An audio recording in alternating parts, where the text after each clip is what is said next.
ભૈરવી ઉપર માતાજીને ઘણી જ શ્રદ્ધા હતી, છતાં પણ ઠાકુર સાથેના તેમના સહજ મિલનને ભૈરવી કંઈક ઈર્ષાની નજરે જોવા લાગ્યા. ઘણા પરિવારમાં સાસુ વહુનો આ અનિચ્છનીય સંબંધ કૌટુંબિક જીવનને ઝેર સમાન કરી નાખે છે. માતાજી અત્યંત નિરાભિમાની સ્વભાવના હતા, તેથી ભૈરવીને તેમની વિરુદ્ધમાં આક્ષેપ કરવા જેવું કંઈ જ ન મળ્યું. પણ આ ઈર્ષા બીજી જ રીતે બહાર આવવા લાગી. તેઓ શ્રી રામકૃષ્ણના ભવિષ્ય સંબંધી શંકાશીલ બનીને તેમને સાવધાન કરવા લાગ્યા કે સહધર્મિણી સાથે છૂટથી હળવા મળવાથી તેઓ પોતાના સાધક જીવનમાં પતન લઈ આવશે.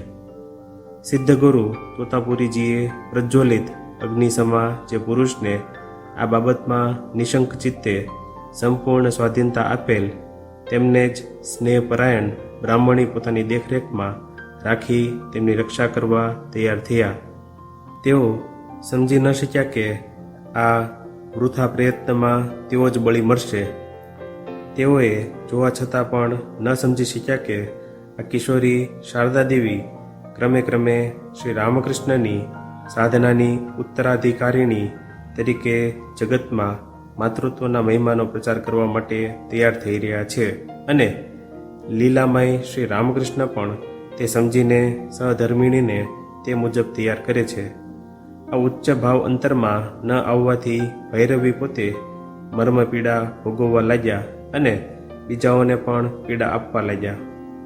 પાછળથી તેઓ પોતાનો દોષ સમજી શક્યા ત્યારે ઠાકુર પાસે ક્ષમા માગી અને એમની અનુમતિ લઈને કાશી ચાલ્યા ગયા.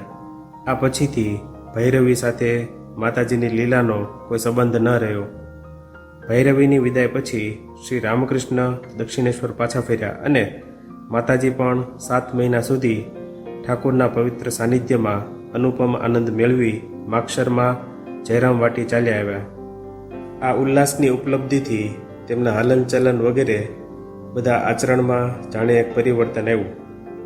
આથી તેઓ વધારે ચંચળ ન બનતા શાંત બન્યા, પ્રગલ્ભા ન બનતા ચિંતનશીલ અને સ્વાર્થ દૃષ્ટિવાળા ન બનતા નિસ્વાર્થ પ્રેમિકા બન્યા હતા.